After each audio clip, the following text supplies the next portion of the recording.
Now let us see what we are having in this next slide.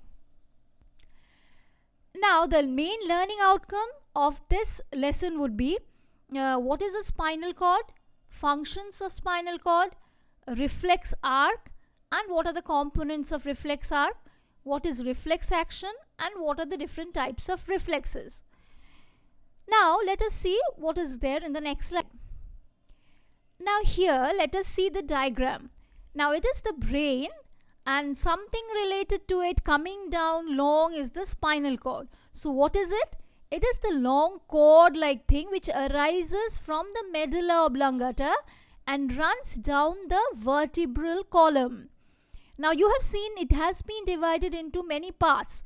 Now this part is called the cervix or cervical part. This part is called the thoracic region. This is called the lumbar region, and this is the sacral coccygeal region. Now here lies the cauda equina. So there are different regions of the spinal cord. This is a long cord and it passes through the neural canal. Now it is mainly protected by the meninges. The CSF or the cerebrospinal fluid is in between each and every small vertebra, because it is having a cushioning effect, and a cushion of adipose tissue is also there. Now if all of a sudden a person falls, so this cushioning effect prevents it from being broken or being ruptured or being having a drastic slip of disc from here to there. So these adipose tissue and cerebrospinal fluid will help this full spinal cord to maintain its shape as well as its strength. So this is the spinal cord. Now let us see something in details. Now this is the transverse section of a spinal cord. Now follow my pointer over here. You can see a central canal here which will be filled by the CSF or cerebrospinal fluid. Now immediately surrounding it with cluster of cytons. Now you can see this grey matter which is all the cell bodies of a neuron. So those cell bodies are also called cytons. While discussing about the structure of a neuron, I have already told.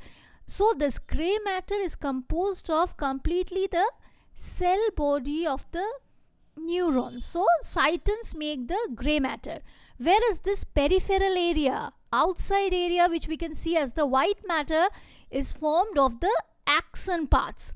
So this is the cytons or cell body, and this will be the extended axon. So axons form the white matter, whereas the grey matter is formed by the clusters of cytons. Now either side of spinal cord has two horns. You can see two horn like things are here. So these two horns down are called the ventral horn, and these two are called the dorsal horn. Now you can see one nerve is entering through the dorsal horn. This is actually the sensory nerve, which is taking stimulus from the sense organs. It is receiving actually from the sense organ and transmitting it to the spinal cord. And here we have another relay neuron which conveys the messages to the ventral horn, which contains motor nerves. So these motor nerves take messages from the spinal cord to the concerned muscle, gland, or the organ. So just take a quick revision of this. This is the dorsal horn, this is the ventral horn.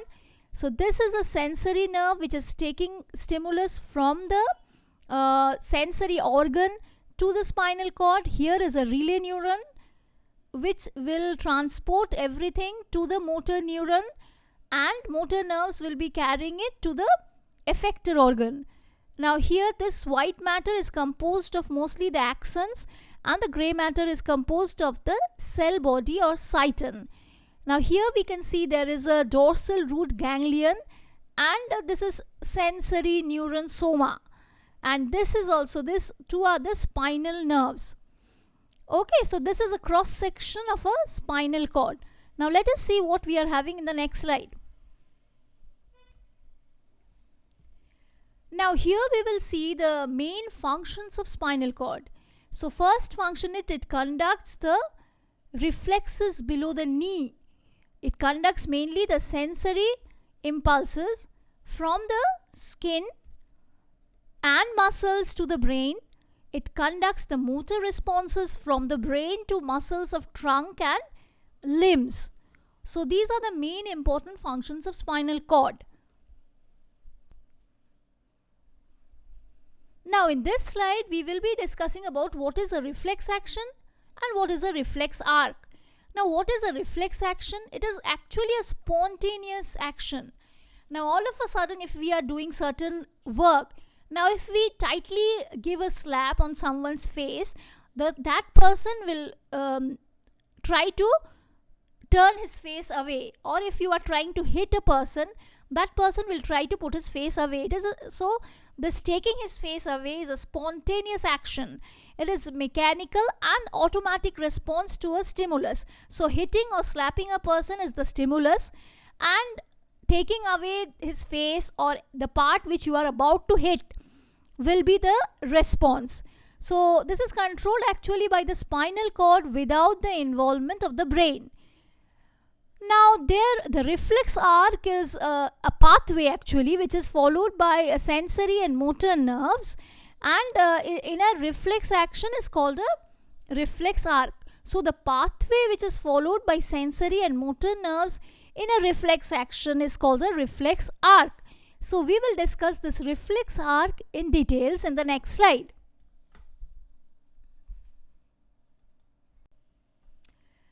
Yeah, in this slide we will be discussing about the components of reflex arc. Now let us see first the main components. First is the receptor. Now this is the receptor, the organ, the skin or any part which is receiving the stimulus by sensory receptors. So this is the receptor. Now next comes the sensory or afferent nerve. Now this pink color nerve is the sensory or afferent nerve. So impulse is generated here and it is carried along the dorsal root by a sensory neuron towards the spinal cord. Now is it clear? Now next comes the relay or association neuron. This is green in color, is the relay or association neuron of the spinal cord. So it is relaying the message conveyed to it by the sensory neuron, and it is transmitting it. The impulse travels through the spinal nerves towards the spinal cord along the dorsal root here. Now the nerve endings release here the neurotransmitters. The impulse passes across the relay neuron to the motor neuron. Now gradually what is happening? The impulse travels along the motor neurons away from the spinal cord by the motor neuron to the effector organ. So the nerve endings of the motor neuron are connecting the effector muscle or organ. Now the response is always shown by the effector organ or muscle. So it is the receiving end. Now from it is received by the sensory neurons, carried to the relay neurons, then through the help of neurotransmitters the message is transmitted or conveyed to the motor neurons, which in turn convey the stimulus to the effector organ, and the response is shown by the effector organ or the muscle. So it is clear, I think, the reflex arc pathway. Please learn it with this type of diagram. Practice this diagram with labeling, because this is very important for your exam. This pathway with diagrammatic representation all along with its labeling is actually very important. So please read it and learn it thoroughly. Now let us see what is there in the next slide. Now in this slide we will be discussing about only the two types of reflexes. They are simple or natural reflexes, which are from the birth only we are having these reflexes, and another type of reflexes are conditioned or acquired reflexes. So in the next slides we will be discussing about them in a detailed manner. Now here we can see the simple reflexes. Now these simple reflexes, they do not require any previous learning experience. Now in this diagram you can see a person is touching a hot object. Now this is a hot object. Now when we touch it, instantly the impulse is transmitted to our spinal cord through the afferent neuron, and through the sensory nerve it is carried to the spinal cord. The senses, the relay neuron, are transmitting it to the motor neurons, as what we have studied in the previous slide, and it is coming to the effector organ and it is telling it to withdraw its hand. So this is a reflex which does not require any prior training. So it is an instant reflex which is handled by the spinal cord, and with the help of sensory and motor nerves it is operated. Now another example is blinking of the eyelids. Now whenever a foreign particle falls into your eyes, what do? You suddenly blink your eyes. So that that particle should not enter your eyes. This nobody came and taught you, right? So it is an instant action. Now when you put your leg on a pin, you will not put it and you will enjoy the feeling. No, you will directly withdraw your leg. Now next comes another knee jerk reflex. If you are hitting down the knee or the patellar region, you will pull your knee back. You will just try to jerk your knee. So it is also a simple reflex. Now next comes the peristaltic movement. Now withdrawal of hand we have already seen here and I have already discussed. Now another is the peristaltic movement. Now in animals like cows, buffaloes and all, we have seen the chewing of cud. So that is also a type of simple reflex which doesn't require any training. So whenever their stomach is full, their intestine is full, and it becomes distended, the food will come to the mouth automatically with the help of peristaltic movement. So that is the movement of food. Another is closing of your eyelid when a strong beam of light enters your eyes. So these are all some examples of simple reflexes. Now we will move on to the conditioned reflexes, or the reflexes which are acquired gradually.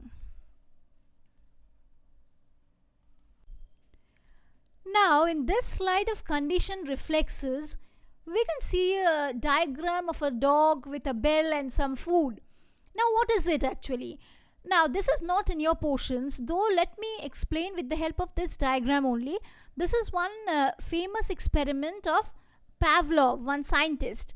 He worked on this conditioned reflex. So what did he do? He took a dog and he gave some food.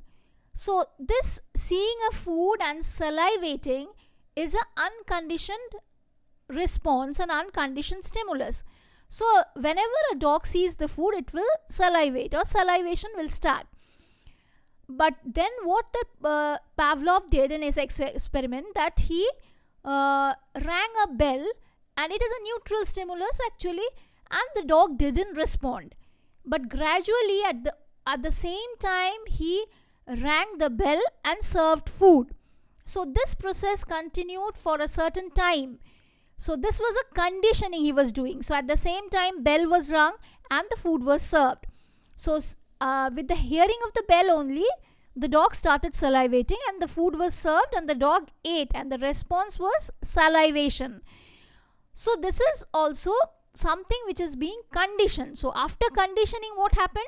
This is when the process, during conditioning process, this was happening. So after conditioning, Pavlov then only rang the bell but didn't serve the food to the dog. So what was the response? The dog was still salivating. Without the food also, the dog was salivating by hearing the bell only, which was rang during the giving of the food. So that was a conditioned reflex. So it is developed due to some previous experiment and training, as in this diagram. So food was served, it salivated, bell was rang, no response. Food and bell together, it was given for a long time. Then when bell was rung also, the dog started salivating, though no food was served. Now typing on a keyboard, that we generally do always. is our acquired reflex. It is not what we are doing by birth. Applying sudden brakes in your bicycle. So you will stand suddenly when you see an object coming in, when you see a person, when you see a vehicle. So it is your acquired reflex. Tying a shoelace, surfing the channel in a television. So all are these conditioned reflexes. So like this conditioned reflexes and unconditioned reflexes, we are having certain actions also. So those are reflex actions. So let us see what are those. Now these are also mainly of two types. The first type is if you are trying to, if you are wishing to. So these are voluntary actions. If you wish to play, switch on music, TV or watch a program, your voluntary actions you are doing. You are working, switching on the TV. These are all the actions which you want to do. That is carried on by your brain. And the involuntary actions are such actions which occur without our will. Like withdrawing our hand accidentally if we are touching a hot object. When it is too cold, we start shivering. Nobody is telling us or training us to shiver when it is too cold. And these actions are carried out mainly by the spinal cord and the autonomic nervous system. So this is all in detail about the spinal cord and the reflex action and the reflex arc.